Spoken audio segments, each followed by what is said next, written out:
Belarus today. So 1 year ago in the center of Minsk was overflowing with people protesting against the government, and the police intervened as well. And we want to talk about what happened there and what happened 1 year after the starting of protests. So today we have two guests on Learn Liberty. Thank you very much for joining us. I will introduce them very shortly, but I'll ask them to introduce themselves much better. So first is Serge Kharytonau, and he is a media expert at International Strategic Action Network for Security. He's here with us today as our expert.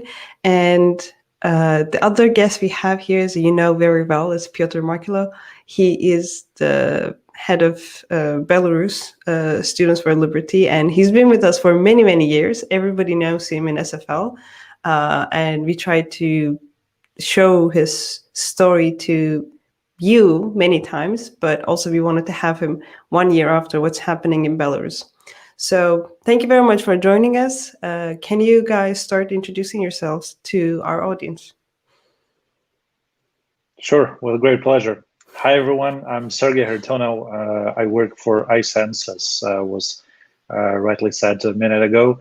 And my focus is media research and hybrid threats, informational operations, and misinformation. And I'm very thankful for inviting me to join this conversation. Yes. Hi, everyone. So I'm Piotr Markiełaŭ. I'm currently based in Prague. I'm starting a program at several institutes in October, and also I'm a software developer. And also, I've been an activist for 7 years. Yes, we've heard a lot about how Piotr goes around with his protests. So, but today we're going to talk about Belarus. So, Piotr, can you tell us about the importance of August 2020 for Belarus, and what was important for yourself? Definitely the events that took place a year ago changed my life, and also lives of thousands of other Belarusians who had to flee the country, or who are now have to remain in custody or live in penal camps and work for the state in these camps. It's like Belarus has never seen something like this. So it's a young country, and ruled by a single president for 26 years. And so actually almost a year ago, on the 16th of August, I attended the biggest gathering of people in Belarus ever. So a few 100,000 people went on the streets, smiling and celebrating their unity against the regime. But now, when a year has passed, we see that we didn't win yet, maybe in full. Well, we'll talk about the rest of your opinions. What is going to happen to Belarus, you think, later? So I want to turn to Serge. So can you please give us an overview what's been happening in Belarus? In August 2020, or do we talk about the current situation? Well, we can start from giving us a general overview about Belarus, because we might have some audience that they don't know exactly what kind of a country Belarus is, when it's born, since when it's dealing with this regime. And also, please, can you give us a bit of an overview about what's been happening since August 2020? All right, let's do it. So Belarus is a landlocked country in Eastern Europe that was established in 1991 after the collapse of the former Soviet Union. And it was actually one of the founding countries of the Soviet Union itself in 1922. The story behind the independence of Belarus is pretty tricky, because unlike the Baltic countries or Poland, after initial effort to announce independence on March 25th, 1918, slightly 100 years ago, the territory of Belarus was occupied by the communist forces from the Soviet Russia, and Belarus remained under the Soviet rule until 1991 when the independence was reestablished, and we started building our own independent national government and nation state. It's important to add that historically, Belarus, just like the rest of countries in this region, belonged to various countries or empires, which nevertheless were not the nation states, as the concept of nation state was only developed in late 18th century. So we may essentially say that Belarus is a reflection of the history of Eastern Europe and is a very logical country in that context. In mid-90s, Alexander Lukashenko, who is a former head of the collective farm, became the president of the country during the elections that were the first and the last democratic elections in this republic. And since mid-90s, there has never been any elections that were recognized by the OSCE as free, fair, or sufficient to the standards of the OSCE. As simple as that. So for 26 years, the country was ruled by what is usually named an iron fist of Alexander Lukashenko, who was conducting repressions against the civil activists, against the independent media, and he de facto privatized or puppetized the large holding of media that were usually called as state media that de facto belonged to him as an oligarch. So with the development of the coronavirus, there was a sort of change of the social contract, which previously provided very basic goods and very basic financial income for the people in exchange to security, or what was treated as security, and the so-called stability.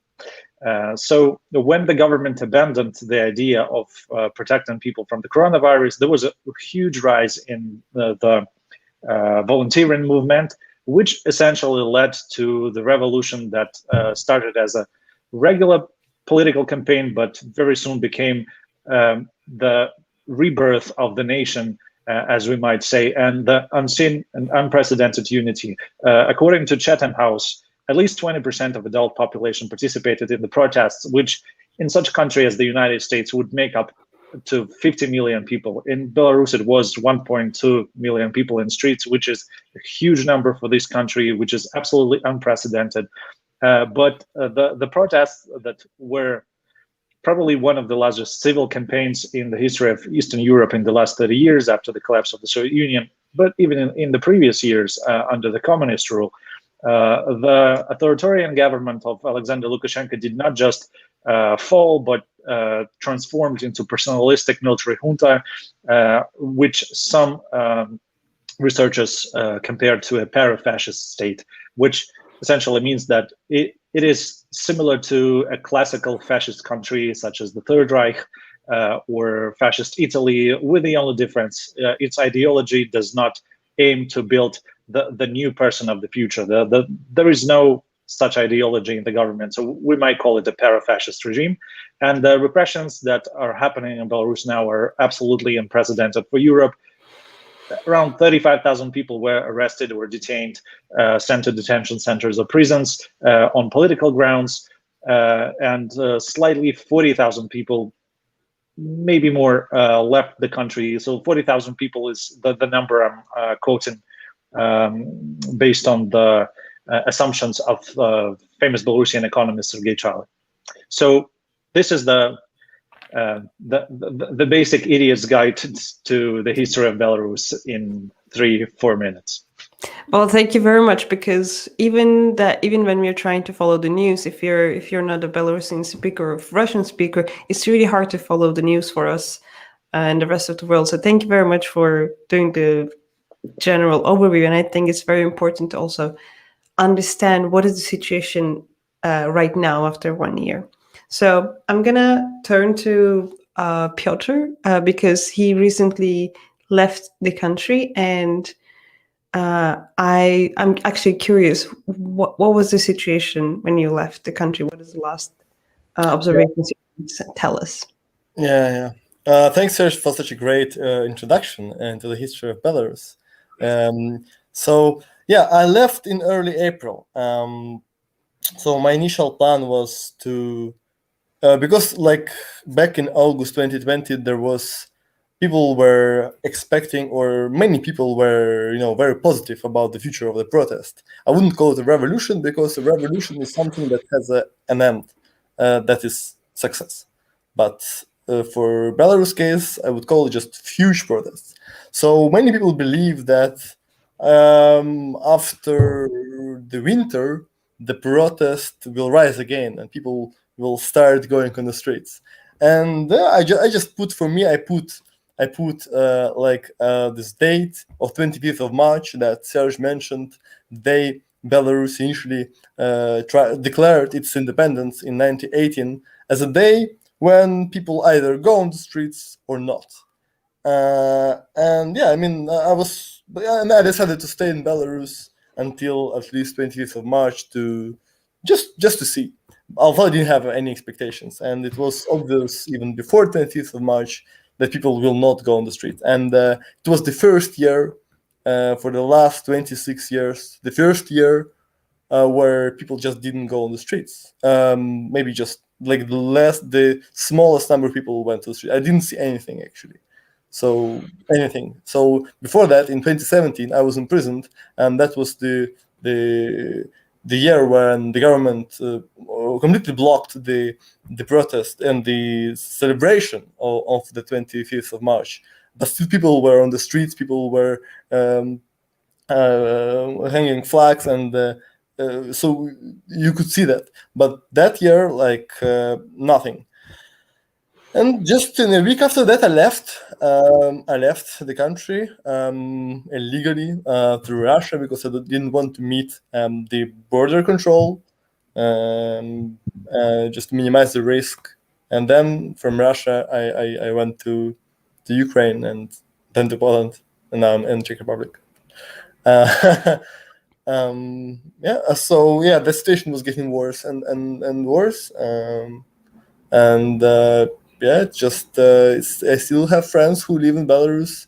It's very stressful. It's very bad for your health when every day you live in this media environment that makes you feel afraid of your friends, of your family, of just other people, because it affects you a lot. Yes. I think I can not as much. I don't think I've seen as much as you've seen, but from Turkey, so I think I understand when you mean, like when you wake up and then you just fear for your life. You don't know what the day is gonna bring. That's the kind of stress that I don't think people can live for a long time. Yeah, it's hard to run away of it. Even if I'm not if I'm not based in Belarus, I still think of people in Belarus, and every day there are like these pictures in my mind. I'm thinking about killing the police. I'm thinking about organizing stuff like this. Every day it's like, yeah. And also I noticed that same happens to many of my friends. Like they really state that every day they are thinking of that, of just basically, killing the police. I mean, this is what happens. This is not normal, not healthy. It's really not. So I want to ask you one last thing: is there any difference in the way people behave 1 year after the protest? Is there any hostility towards other people, like non-protesters? Could be like for foreigners, could be reporters. I think the situation became worse in terms of, well, of course it became worse because almost every non-governmental organization, almost every independent media, every non-governmental organization that criticized the government was smashed down, was closed, and people who were working there or were active there, they either left the country or went to prison. So it became impossible to do anything. And bringing an example of Legalized Belarus or of Students for Liberty Belarus, we have a part of people that left the country, but still some people are in the country. And that blocks the ones who left the country from doing something, because those who are still in the country, they are so afraid that they block any activities. Because it's just better not to bring attention of the government to certain brand, because certain brand is associated with certain people, and they can just go through the databases and then go and arrest those people who might not even have any connection to these new activities. Yeah. And you also, both of you, when we had our conversation before, you mentioned Alana, I think. Would you like to tell a little bit about that as well? Yes, Lana is in prison. He was arrested in November last year. And And they attempted to arrest more people from the youth bloc, from the community I am a part of, and I was one of the founders. So yeah, probably she didn't take enough security measures, and unfortunately, this happened to her.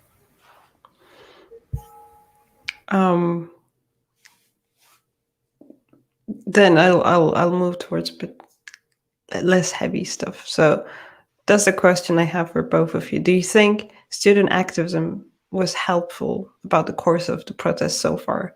Which part of the student activism you think was the most important throughout this whole year? Maybe we can start with Serge.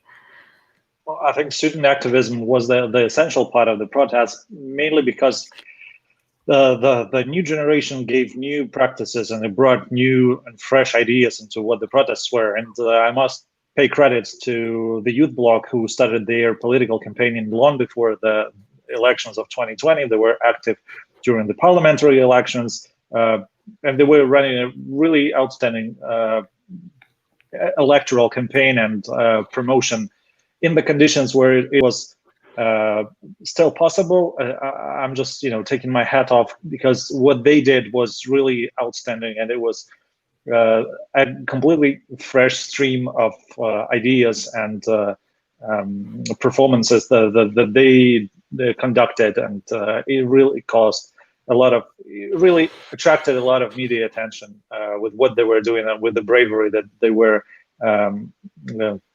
showing to the rest of the people. I must admit that the students were a really active part of the protest. They were protesting inside universities, they were protesting within the streets. And I think one of the most exciting things was how brave they were when the special security units were attacking them inside universities. So when the students were standing in university halls, or they were dressing up in the clothes of the national white, red and white flag, it was really inspiring for many people, and it was really exciting to see how new generation sees their future. And this activity was cracked down extremely violently. The people were beaten inside universities, which is, in my opinion, completely not acceptable. And I really wonder why the West still continues academic cooperation with universities like BSU or Linguistic University. These places allowed repressions against the students on their own soil, on their own land, in their campus, in their campuses, in their university rooms, in the college halls. And I think this is really when the regime showed that they have no limitations whatsoever, that they are ready to use violence wherever possible, be it a private compound or an academic institution. I don't think this is something that was tolerated elsewhere in the world, but in Belarus it was something that the government thought is a normal thing. And we must admit that essentially in November, when Alana was incarcerated, the acting government of the self-declared president Lukashenko has effectively established what we might consider a martial law, and it's most similar to the martial law period in Poland between 1981 and 1983, and it was the time when they completely cut the possibility to practice any political rights. I'm sorry, I got my dog here, so he might be barking at some moment. No worries. The neighbors or people in the yard. So it was the time when they effectively cut the opportunity to practice political rights. And as Piotr very rightly said, just last month, the junta blocked the operations of numerous media outlets. They deprived the registration of more than 100 NGOs, and what they're doing now is effectively banning the exercise of civil rights. So the political rights were completely removed in November. In July, they completely removed the civil rights, which means people should only go to work and come back home and sleep there and come back, just like in a Soviet work camp, and no practice and no exercise of civil activism is deemed legal anymore. So what we have left is cultural rights and certain economic rights, which I believe in the light of the upcoming American sanctions will be cut as well, and we will see the full-fledged rogue state acting in full capacity. It's incredible what lengths the governments can go to, well, suppress their people, but especially what you say about the universities. They're supposed to be free and independent ground for people to learn about ideas, and I think it's important to be able to protect that. And if universities are also pushing on that agenda, that means that there are a lot of things to be considered in the country, I think. Well, the university ceased to be the place of academic freedoms many years ago with the rise of Alexander Lukashenko. And one of the reasons the universities were a place for introduction or pontification of ideologies, because there was a mandatory subject called the ideology of the Republic of Belarus that was provided to each and every student. Many people thought that it's a bag of crap and never really listened to what was within these lectures. But for some people, it was the moment when they really thought, okay, I must abide by the rules of the junta. I must abide by the rules established by the authoritarian government, which was not essentially legal or legitimate, mainly because there were no elections that were acknowledged and recognized by the neighboring countries. But it was indeed, just like the army, it was a space for introduction to the ideology that was created to sustain the personalistic rule of Alexander Lukashenko. He didn't really care about the sovereignty. He didn't really care about the well-being of the population. And the main idea was for him to remain in power, which he's successfully been doing for 26 years until he made a huge mistake when he decided not to respond to the COVID-19 pandemic. And Piotr, you've been in the middle of all of these student activism that you've been doing for a long time in Belarus. We know you from Legalize campaigns you had in Belarus. What do you think about the activism that's been going on since August 2020? What's your feelings, your experience? Like about what's going on in Belarus now? No. Well, how much was it helpful, you think, for the cause of protests to include students and the youth bloc?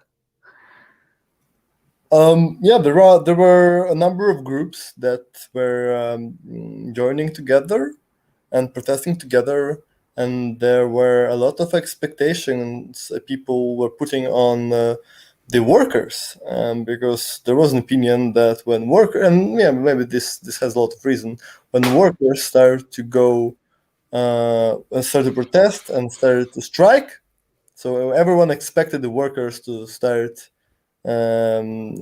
striking, so not going to work to protest the result of the election and the violence that happened after that. But it didn't happen. Although there were groups of workers that protested, and there were also women, a group that united on some feature to protest, and also students. So so it was one of the also doctors and students. Were one of the biggest groups united by a single feature. So they were all students, I mean,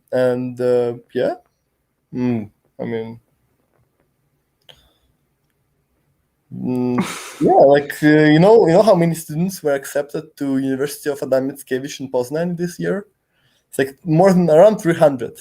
So there are more Belarusian students accepted to this university than any other foreign students, like 300 for 1 year. So yeah, many students left the country as well.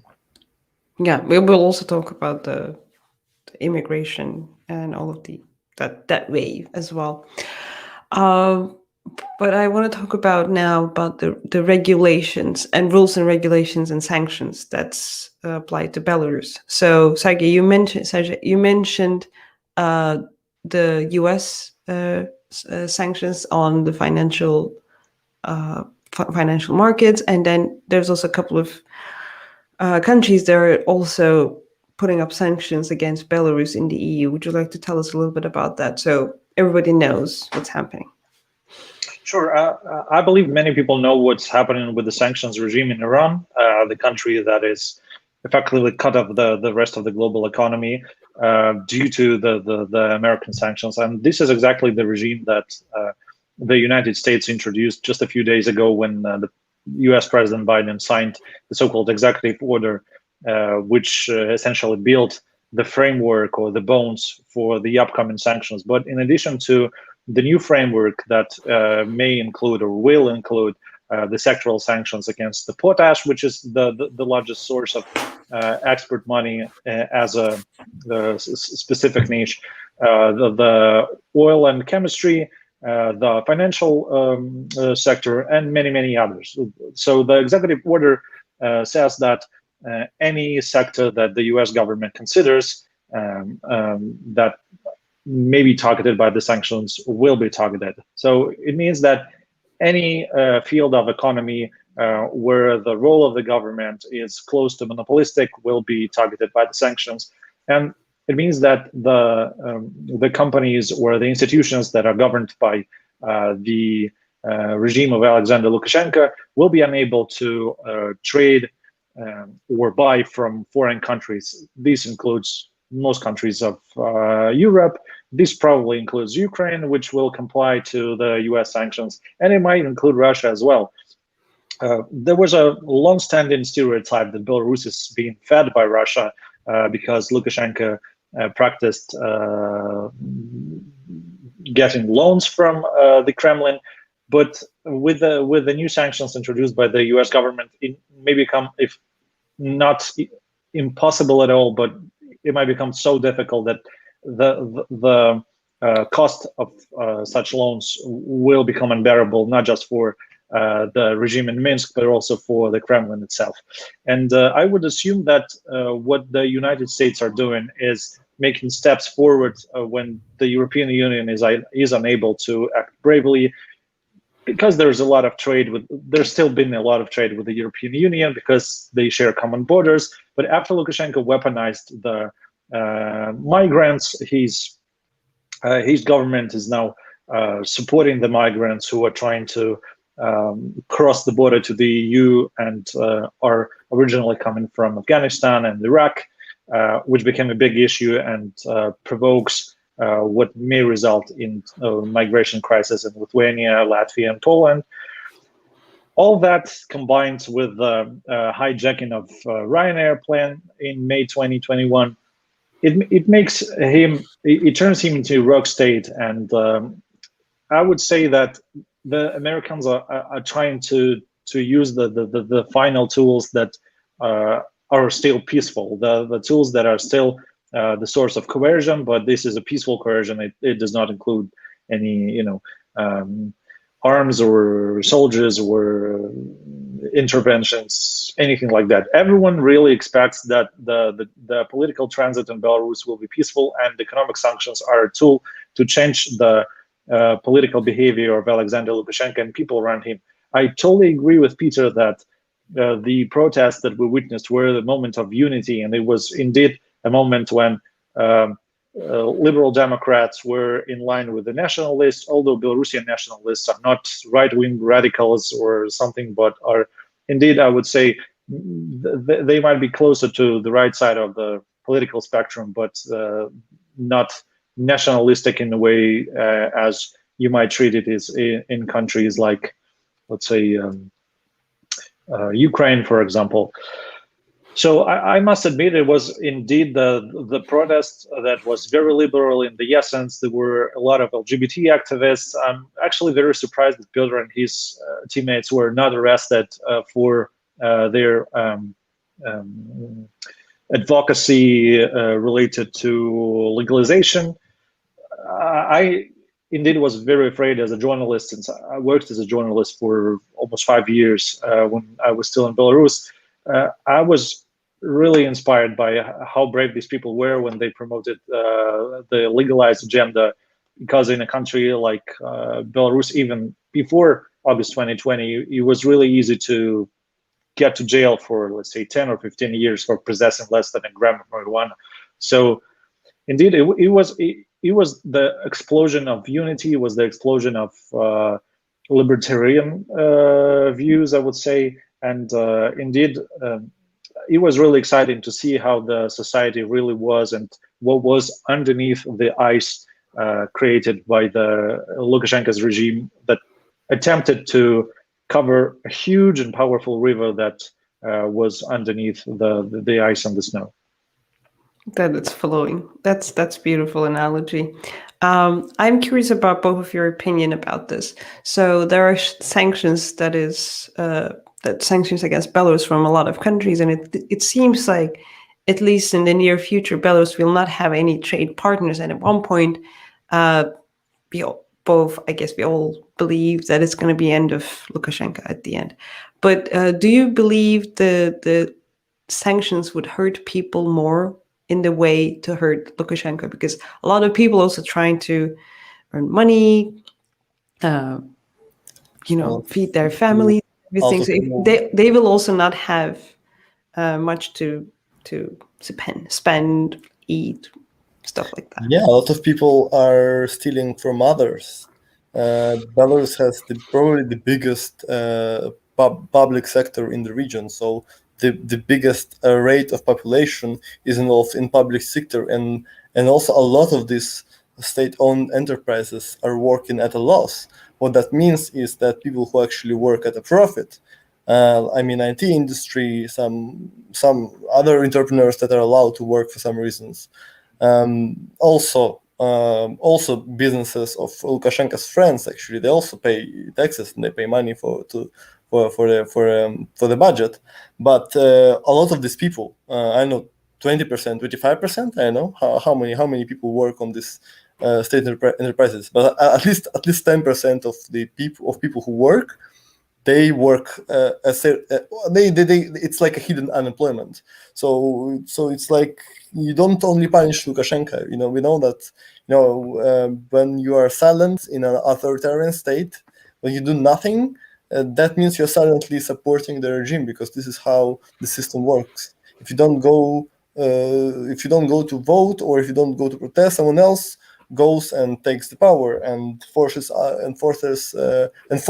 these laws, this anti-humane or freedom laws. So I would say that it is it's not Lukashenko to be punished there. Also the people who do nothing, and many of them do nothing, but just this is how it works. There's definitely trade-offs. That some of the people will suffer. There's definitely an expectations that the level of life might drop down seriously, and the only reason the sanctions were introduced is to make Alexander Lukashenko resign or change his behavior and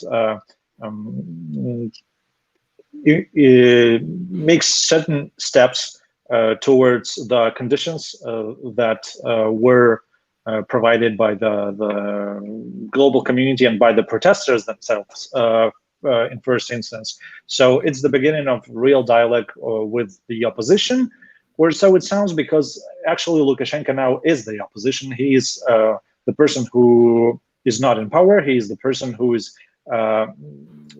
keeping the power by the use of force, but not legally or legitimately.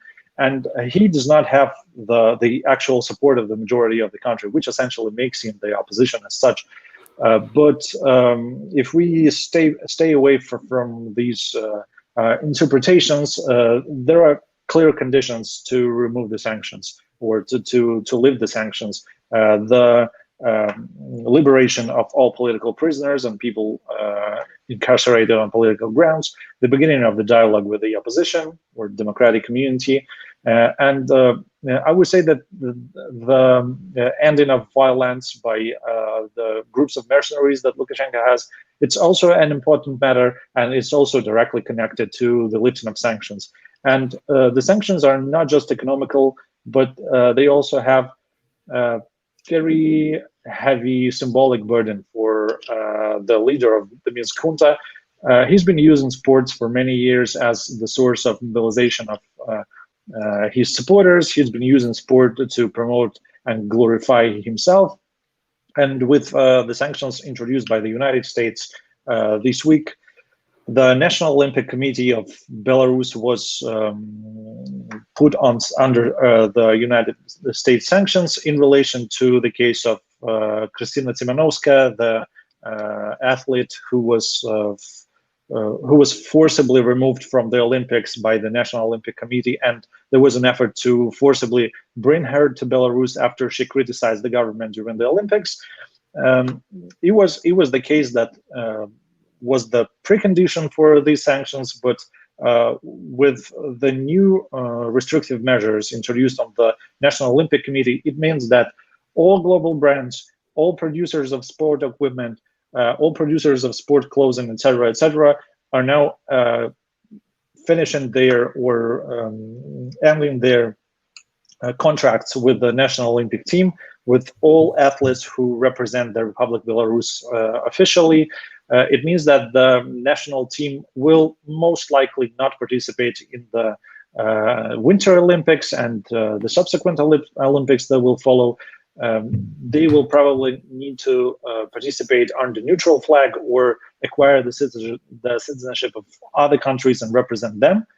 Just because the National Olympic Committee is under the US sanctions and the United States are the biggest donor of the global International Olympic Committee, Belarus is barred from organizing or co-organizing any kind of international sporting events, etc., etc., etc. It essentially means that the sports industry that Lukashenko was using for propaganda is now completely banned from any international cooperation, and it's essentially the mere existence of the National Olympic Committee is now over. And also, your Belarusian Olympic team got the least number of awards ever. Well, they're probably not in the best mood. Of course, yeah. I also just want to repeat that and emphasize that it's not only Lukashenko who is responsible for this terror that's happening in Belarus.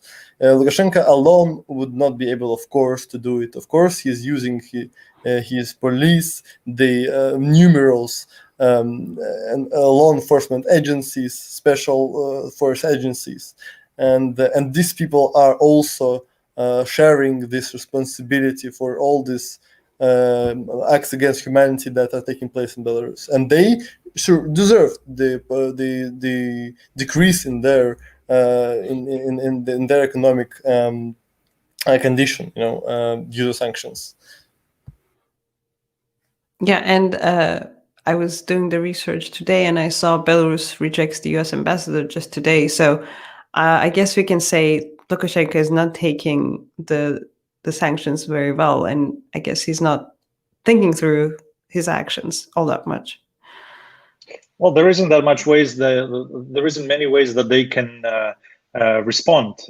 Belarus is not a part of the World Trade Organization. It's not one of the most influential countries in the world. It's not one of the major economic powers. And whenever they are introducing the so-called Ministry of Foreign Affairs, chaired by Vladimir Makey, whenever they announce new counter sanctions, these are actually the sanctions that they're using to shoot themselves in the foot. They introduced measures against foreign businesses. They introduced measures against the countries that they trade with, and with just these measures, they are cutting the income of the acting government just by themselves. They do not need any help. They're doing their job very well in bankrupting the regime, even without any foreign sanctions. And I would say that the United States Embassy has already announced that Ambassador Julie Fisher will continue her work, that the representatives of the embassy will continue their work in supporting pro-democratic movement and supporting the people of Belarus. And there's clearly, there is no conflict between one portion of the society and the other portion of the society. There's the society of Belarus on one side, and Lukashenko and his mercenaries and the media apparatus, the forces of propaganda on the other side. It's not a single conflict, it's a conflict between a certain individual, an oligarch who has his own security forces, who has puppetized media holding, but except for that and the civil administration that he has, there is essentially no support whatsoever. I'm just wondering why the exchange rate of Belarusian ruble to dollar it fell after the events in August, but then it gradually went up again, and now it's on the same level than 1 year ago. I'm just interested to know. It's like why don't economy actually fall? It's collapsing, basically. Yes. There's a very simple answer to that, because the National Bank of the Republic of Belarus is run and was run prior to August 2020 by pretty professional people who we might call the experts in finance. They introduce the currency interventions. They're spending the funds that the government has in dollars and gold in order to keep the level of the national currency more or less stable. They still have these funds, so they're flushing them in order to maintain the stability of the exchange rate, which may not last forever, obviously. But for now, they still have certain national reserves that they're using for this, and for as long as they have these reserves, they might keep the level at the same numbers. And also, it's important to notice that many people exchanged the rubles they had to foreign currencies in August. There was certain devaluation of the national currency back then, but the process, if not stopped, then it's becoming harder and harder for people to exchange money, just because they don't have that much of savings that remain in currency other than the Belarusian ruble. So there's a simple explanation to this. There are still some professionals who work within the financial system and in National Bank in particular. That is interesting. The very because I bought like some equipment in household leasing. No, it's not leasing, like in credit. So I just wait for the rate to go down just to pay less.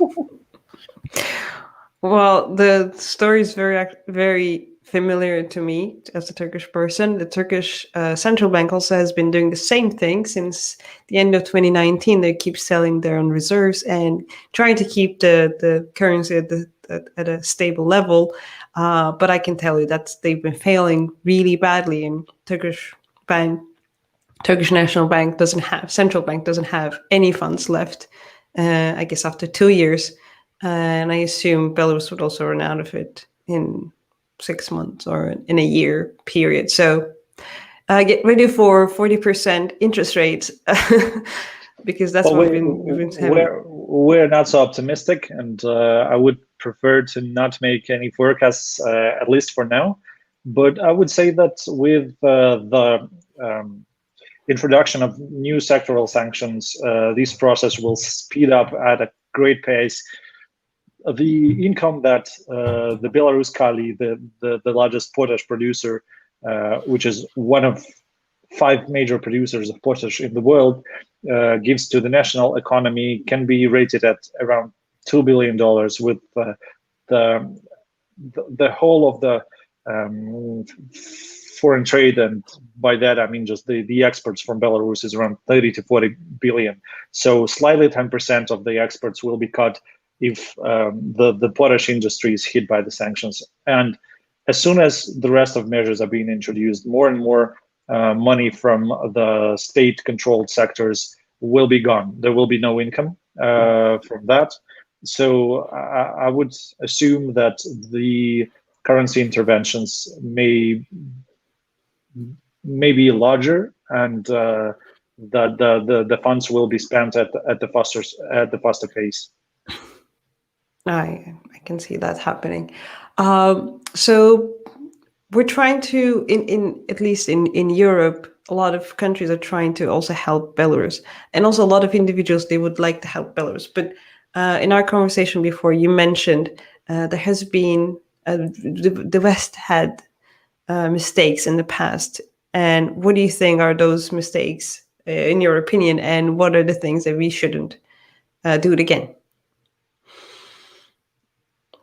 to continue solidarity with Belarus and Belarusian people? Well, the problem is the West and the European Union in particular was trying to agree with Lukashenko to change his behavior with diplomacy and kind words. But this is not that kind of person. They really treat him with no empathy, and the European politicians usually did not really take into the account his background, his psychology, possible difficulties with his mental health. So it's really hard to deal with a person who does not really seek any compromises, and Lukashenko is that kind of a politician. I mean, Europeans tried to agree with Hitler until a certain moment when they've realized it was impossible to find any agreement with him when he started occupying neighboring countries and set up the network of the concentration camps. Lukashenko has similar kind of thinking. He endorsed Hitler in his early speeches, which was recorded by the German newspapers in particular. And these times are gone. I would say that after what happened within the last year, the European Union has clearly understood that there could be no way back to the old status quo. There can be no agreement. There can be no trust to Lukashenko and the people who work for him. So I would say that his regime will be facing more and more isolation, more and more sanctions, and essentially it's already on the wrong side of history. Lukashenko endorses Chavez, he endorses Stalin. Muammar. He proposed to erect a monument for Stalin. Yes, he endorsed Gaddafi. He endorsed all the rest of dictators you can recall in the last 100 years. So this is not the kind of leader who should run the country after all the violence and the crimes he committed over the last year. I'm not even talking about the previous 26 years of his rule, although his rule was in no way different. The scale of atrocities was smaller, a lot smaller than it is now, and the repressions that the Belarusians are facing these days are the biggest in, I would say, the last 50, 60 years. But for Belarus itself, at certain point in August, the number of arrests conducted by Lukashenko's state security exceeded the numbers of monthly arrests in Stalin times. So the repressions that Belarus faced in the 30s under the Stalin rule, which were the heaviest repressions in the history of the country, were even exceeded by the Lukashenko state security last year. And what can we do to help Belarusians individually as well? Yeah, I think like there is like always, it's a good thing to call your government to introduce sanctions, but also you can call the businesses that still cooperate with the regime to stop doing this. And the reputation plays a bigger, and the Institute of Reputation plays a bigger role in the West comparing to Belarus. So that might be quite effective, like flooding social media and stuff like this of big businesses that do really bring money for the regime. Yeah, I And agree. I agree that the pressure on international brands is really important, and it's really important to have such pressure in the West. For instance, 75% of advertising that is being sold by the television holding of Alexander Lukashenko is actually made through the companies that belong to the West, through Western holdings, large FMCG companies, but they still continue buying advertising from the people who promote violence against civilians, who promote hate speech, who directly target women, who directly target LGBT. And it's really funny to see how the brands that promote LGBT in the West are actually supporting the propaganda against the LGBT and targeted media hate speech on state television channels such as STV, ONT, and Belarus 1. I must admit that the format of these television channels, and STV in particular, is most likely comparable to the very sadly known Radio Thousand Hills in Rwanda, which was actually promoting the genocide in the early 90s that effectively led to the genocide in Rwanda.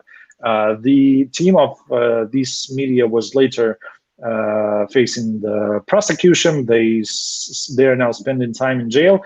But I'm very surprised by how European brands and American brands are actually open to buy media, to buy advertising from media that in their nature and in their programs are no different from the propaganda that led to the genocide in one of the African nations in the early 90s.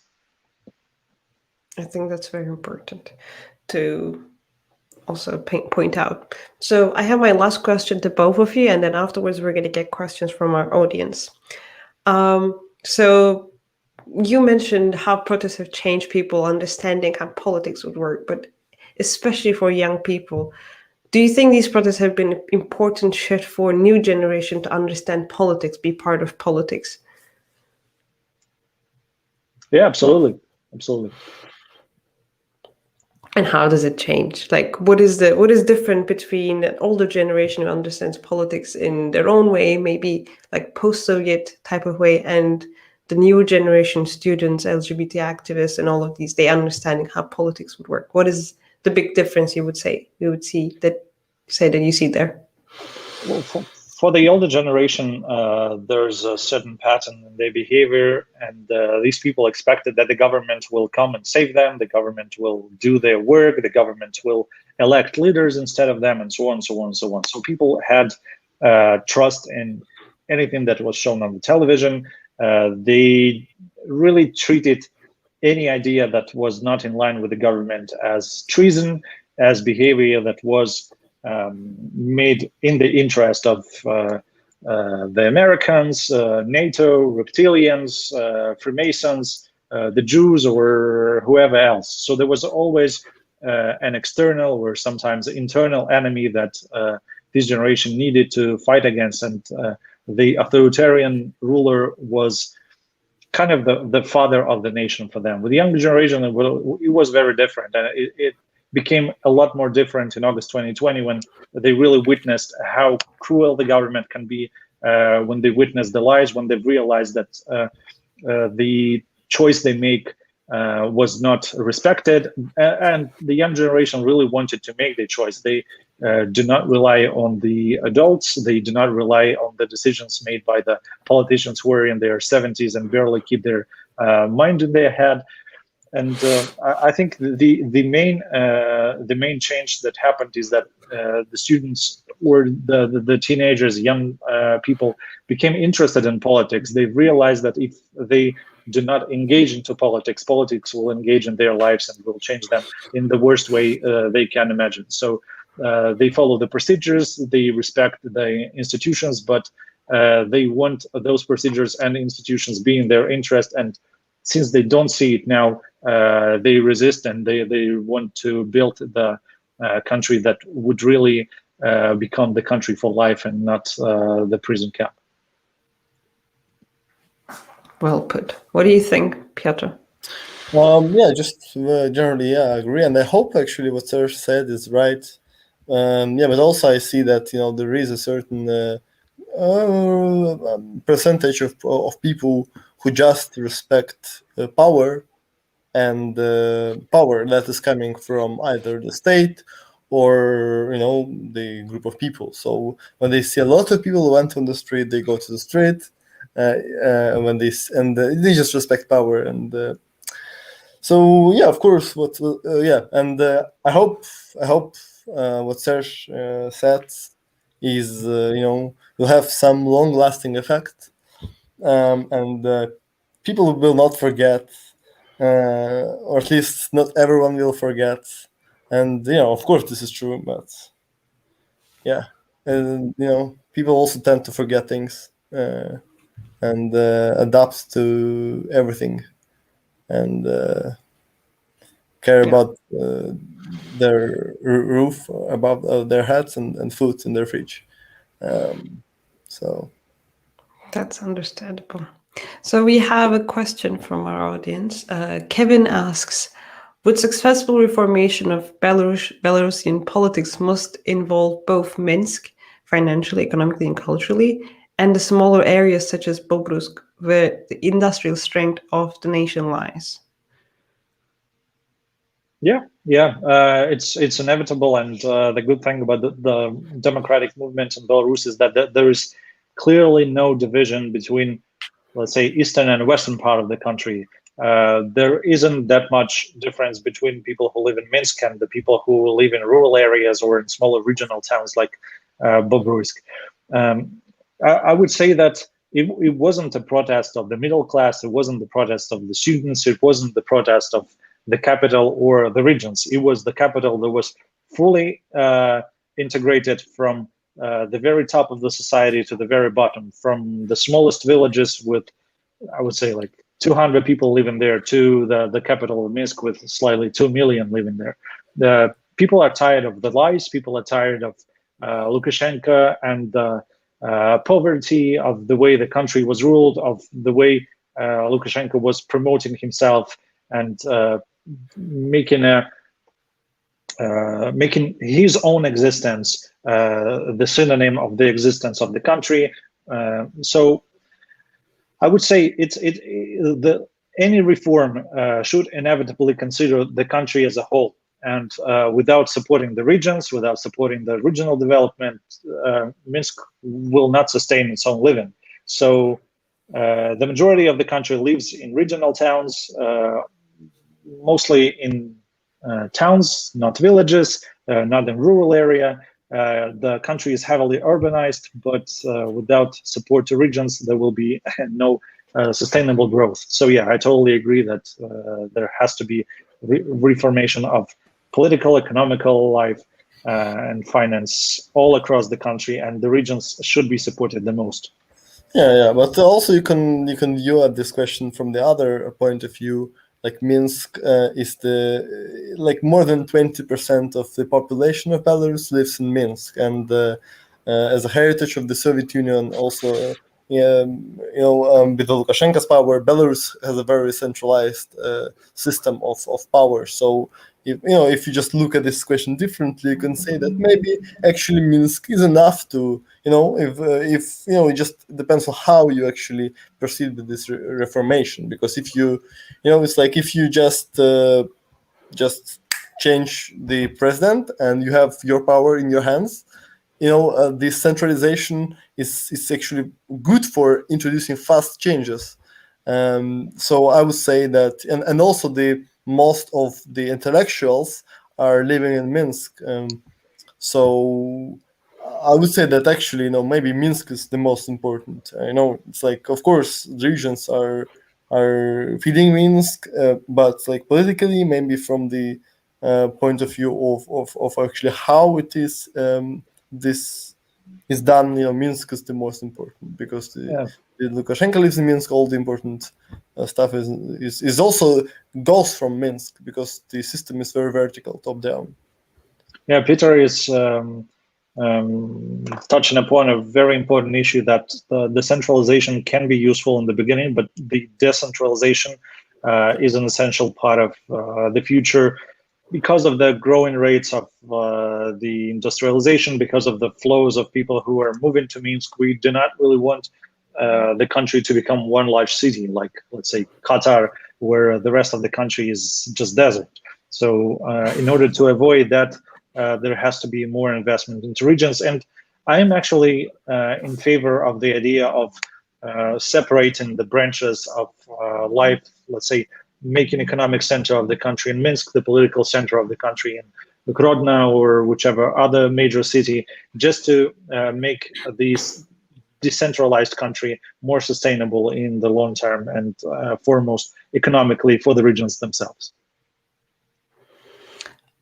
A lot of our audience is curious about the elections and Svetlana, and she's also going around in Europe asking a lot, like having a lot of speeches and meeting with a lot of she's having a lot of press conferences and everything. And do you think she is the legitimate president of Belarus? And do you think she would be in power if Lukashenko happens to leave it at some point? Or do you think there should be new elections and everything should be changed from ground zero? Well, her mandate itself at the moment is to first and foremost conduct the elections, and that's what she herself is in favor of. She was not the person who really expected to become a politician, and the only reason she went into politics was because her husband, who was the presidential candidate or who ran for the president, got arrested and got into the jail. So she was chosen by the destiny in that certain philosophical way to do the life of a politician, although without really willing to do so. And she has the mandate of the president-elect, but I would say that her work will be over as soon as she conducts free and fair elections. She says that she is not willing to participate in the political life after that. She is not running for the president. She does not have these kind of aspirations. And the main focus of her international visits is to secure international support, is to secure sanctions, is to secure financial support to the diasporas, to the people who had to leave the country, for the students, for journalists, for civil activists, for families in need. And one of the most important achievements is that she already secured $3 billion from the European Union for the recovery of the economy after the peaceful transit. And with what I know, the United States are now considering joining this support and providing the so-called Marshall Plan for Belarus, which is now known as Tikhanovskaya Plan, as an analogy to recovery of Germany after World War II, which was successful. And I assume that this is probably the most important project that Tikhanovskaya runs, along with her mandate to organize free and fair elections, is finding support to recover the economy after the crisis that has begun many years ago, and which is the direct responsibility of Alexander Lukashenko. Thank you very much. I have only one last question to Piotr, and that is why we should join SFL, because you've been in SFL for a long time and we love hearing your story every year, every time you come up with a crazy different protest. But if you can tell us a little bit about that, I think that would be a great end to our conversation today. Since for Liberty is a great community, first of all, and now in Prague, I live in an apartment that actually, it's like an apartment of the girlfriend of my friend from SFL. I have friends in all around the world thanks to SFL. So I believe this is the great value about SFL. And I'm not mentioning, of course, the educational opportunities and just many other things that SFL has to offer. So join SFL, of course. And your stories always inspire a lot of students around the world as well. So thank you very much for being part of SFL, and thank you also, Serge, being part of this conversation today. It was great hearing from two actual experts from Belarus telling us about the things that the country is going through, the people are going through, the ways we can help both of them. Thank you very much, and have a great rest of your evenings.